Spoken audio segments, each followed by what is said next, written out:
Hola, ¿qué tal? Bienvenidos a un nuevo vídeo de nuestro canal.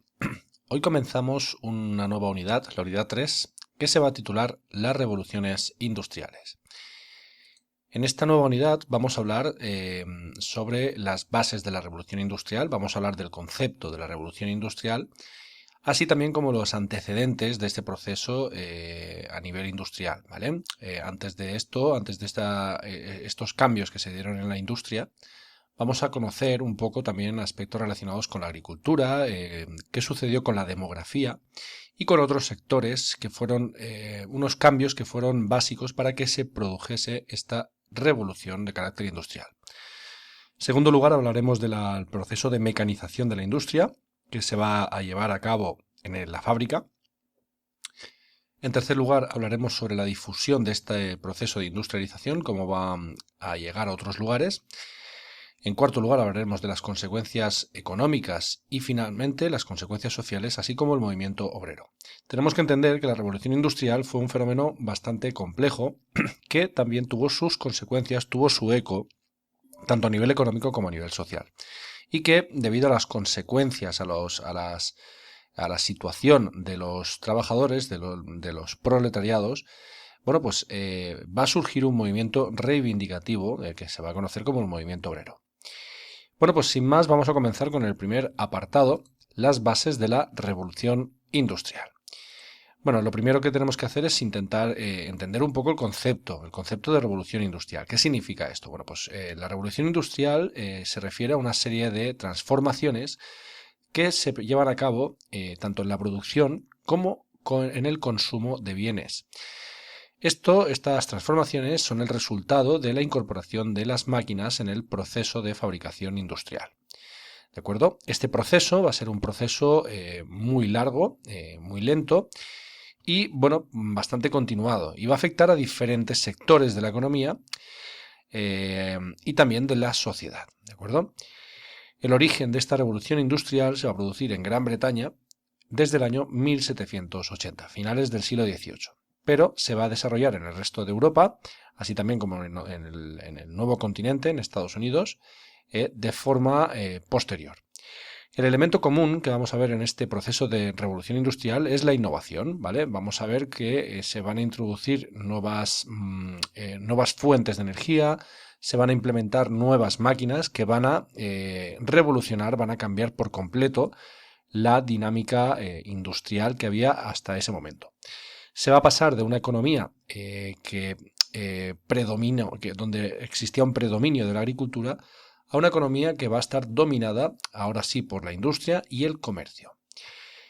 En el siglo XIX estas innovaciones, tal y como os he dicho, bueno, pues se van a difundir por el resto del continente europeo, así también como por Norteamérica. Para continuar vamos a hablar de la revolución agraria, puesto que es necesario entender qué procesos fueron necesarios para que esta revolución industrial fuese una realidad. La revolución agraria, bueno, pues es un conjunto también de innovaciones, al igual que lo es la revolución industrial, pero que en este caso se van a producir en la agricultura. La agricultura va a tener una serie de progresos técnicos, como por ejemplo la supresión de la rotación trienal. La rotación trienal es, bueno, pues la división de una parcela, de un campo, en tres partes. Y bueno, pues en la primera se cultiva trigo, en la segunda pues se puede cultivar cebada y en la tercera se practica el barbecho, ¿vale? Dejando descansar una tercera parte de esa propiedad, de ese terreno. Bueno, pues ahora se va a introducir un nuevo sistema, que es el sistema Norfolk, que es el que tenéis aquí. A este también se le conoce como rotación continua, es lo mismo, ¿de acuerdo? Y bueno, pues simplemente la innovación que establece es la introducción de una serie de cultivos para alimentar el ganado. De esta forma se elimina ese proceso de barbecho que básicamente consistía en dejar una parte de esa parcela sin nada cultivado. Bueno, pues aquí lo que se hace es introducir esos cultivos, como os decía, para alimentar al ganado. Y bueno, pues esa alternancia pues provoca que una vez que hemos cultivado, por ejemplo, cebada, este terreno que ha sido cultivado previamente con trébol o hierba, bueno, pues son productos que alimentan al ganado y por lo tanto, bueno, pues el ganado fertiliza, fertiliza este terreno, ¿de acuerdo? Y bueno, pues de esta forma lo que estamos haciendo es tener una rotación constante, estamos utilizando constantemente todo el potencial de un terreno. Además, también se van a establecer aspectos, bueno, se va a establecer una mecanización de las tareas agrícolas, con algunas sembradoras y cosechadoras que eran movidas por caballos. También se van a introducir nuevos cultivos, como es el caso del el maíz y la patata, y también se va a llevar a cabo una selección tanto de semillas como de razas ganaderas. ¿De acuerdo? En esta época también se va a implementar el uso de fertilizantes químicos con el objetivo de aumentar la producción agrícola. En esta imagen podéis ver un ejemplo de una cosechadora, como podéis ver, pues empujada por caballos. Bueno, pero ya podemos ver un primer ejemplo de esa mecanización. Un trabajo que antes se hacía a mano, bueno, pues ahora mismo podéis ver una máquina que hacía ese trabajo y que facilitaba bastante esa labor. Relacionado con la revolución agraria, también tenemos que entender que en esta época se van a producir cambios en la propiedad de la tierra. Hasta ese momento en Gran Bretaña existía un sistema de campos abiertos, o llamado también open field, el cual era bastante poco productivo. Esto era básicamente porque eran explotados por la comunidad y básicamente daba muy pocos rendimientos. Por lo tanto, en este momento se va a producir un cambio en la estructura y la propiedad de la tierra. Se van a establecer una serie de leyes que se conocen como leyes de cercamiento o Enclosures Acts en el año 1845. Estas nuevas normas van a permitir hacer las tierras más productivas. Tal y como podéis ver en esta imagen, lo que se hace es simplemente cercar estas parcelas. Y bueno, pues muchos campesinos se vieron en las circunstancias de tener que convertirse en personas asalariadas de los grandes propietarios que podían acceder a estas tierras, o simplemente vender sus tierras y emigrar a la ciudad para trabajar en la industria. ¿Cuáles fueron las consecuencias de esta revolución agraria? Bueno, pues obviamente esa mecanización, esa nueva técnica como fue el sistema Norfolk, así también como el uso de fertilizantes, incrementaron la producción agrícola. Esto, obviamente, si hay más alimento, va a producir una mejora de la alimentación de las personas, ¿vale? Va a haber más variedad de alimentos y también se va a producir una nueva concentración de la propiedad de la tierra. Es decir, solamente una serie de personas van a van a poder acceder a la propiedad de esas tierras.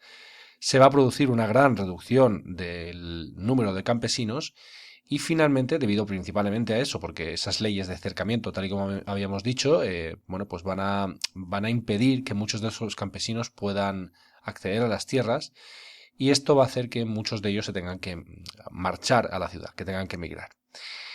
Otra circunstancia, otra consecuencia va a ser el ascenso de las rentas agrarias, ¿de acuerdo? En este gráfico que os he puesto aquí, bueno, pues podemos ver cómo esa evolución de las leyes de cercamiento, esas decisiones de cercar los terrenos, bueno, pues podemos ver que van aumentando progresivamente a lo largo de los años, ¿de acuerdo? Bueno, pasamos ahora a hablar de una revolución demográfica. Antes de hablar de esta revolución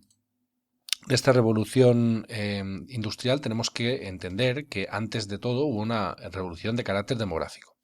Y es que a mediados del siglo XVIII, la población del continente europeo, así también como la británica, van a crecer debido a diferentes factores. Básicamente lo que tenemos que entender es que se va a producir una enorme reducción de la mortalidad y un incremento de la natalidad. Estos dos factores van a provocar, tal y como podemos ver en esta gráfica, que se va a producir un enorme incremento de la población. En esta curva de color verde que podéis ver aquí, bueno, pues vamos a ver esa población que está aumentando constantemente.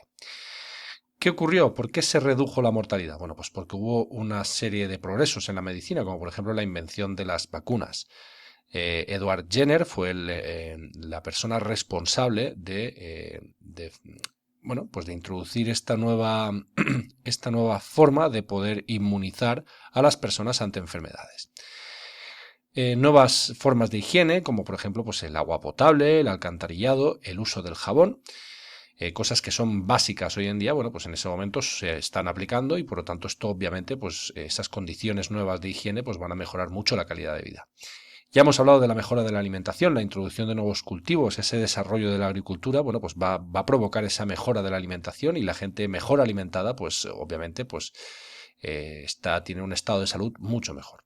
El resultado, obviamente, pues todos estos factores van a generar un resultado, una mayor resistencia a las enfermedades. Por otro lado, tenemos el incremento de la natalidad. Básicamente, el incremento de natalidad se debió a la mejora de la economía, ya que es un factor clave. Si la economía va bien, bueno, pues las personas tienen, obviamente, pues van a tener más ganas de tener hijos, ¿vale? Y también otra circunstancia es el adelanto de la edad en los matrimonios. Este crecimiento demográfico, estos dos factores van a generar, como hemos dicho, este aumento de la población, y bueno, pues esto va a generar, entre otras cosas, el aumento de mano de obra. Si tenemos más población, por lo tanto, disponible, más trabajadores disponibles para trabajar en las industrias. También se va a producir un crecimiento de la demanda de los productos. Si hay más personas, obviamente esas personas necesitarán satisfacer sus demandas con productos. Y finalmente, bueno, pues a continuación, el estímulo para innovar en la agricultura y la industria. Si hay más personas, obviamente, pues se hace necesario cambiar, mejorar en estos sectores, tanto en la agricultura para producir más, y la industria también para poder satisfacer, como os decía, esa demanda que va a generar este aumento de la población. Y también, bueno, pues otra circunstancia que se va a dar es la emigración a otros continentes, es decir, algunas personas van a ver la oportunidad de emigrar a otros lugares para buscar nuevas oportunidades, ¿vale? Como por ejemplo el continente americano. Otros factores que van a influir como antecedente a esta revolución industrial, bueno, pues van a ser, por ejemplo, la modernización de los transportes y las vías de comunicación. En los caminos van a mejorarse, se van a consolidar las vías de comunicación, también a través de la construcción de canales. Y bueno, pues esto va a repercutir también en el comercio interior, ¿vale? Pero en el comercio exterior va a desarrollarse mucho, y obviamente pues esto va a generar una mayor cantidad de capitales, van a entrar cada vez más dinero para poder invertir en esas industrias, en esos nuevos negocios. Ese comercio exterior también va a ser el responsable de proporcionar nuevas materias primas, como por ejemplo el caso del algodón, que va a ser esencial en la industria textil. Y también, obviamente, pues nuevos mercados de venta, ¿de acuerdo? Ese comercio exterior, esa puerta hacia el exterior, va a generar que muchos de estos productos de la industria se puedan vender, puedan satisfacer las demandas de la población nacional, pero en este caso también la de carácter internacional. En este contexto también se va a generar un crecimiento de los medios financieros. Los beneficios tanto de la agricultura como del comercio se van a tener que invertir, ¿vale? Y bueno, pues aquí entran diferentes entidades financieras, como por ejemplo los bancos, ¿vale? Que van a servir para enriquecerse todavía más, para intentar distribuir los beneficios de alguna forma en otros negocios y poder aumentar el rendimiento económico. Se financiaron también otros sectores industriales, como es el caso de la minería, el sector textil y la siderurgia, ¿vale? Bueno, finalmente también otros factores que van a influir en el caso de la disponibilidad de fuentes de energía, así también como de materias primas. Gran Bretaña va a ser un archipiélago, ¿vale? Que va a contar con muchos recursos, como es el caso de la hulla o el carbón mineral, el algodón y el hierro, que son productos esenciales, tal y como vamos a ver en este proceso de revolución industrial. Bueno, pues lo dejamos aquí y espero que os haya ayudado. Nos vemos en el próximo vídeo. Un saludo.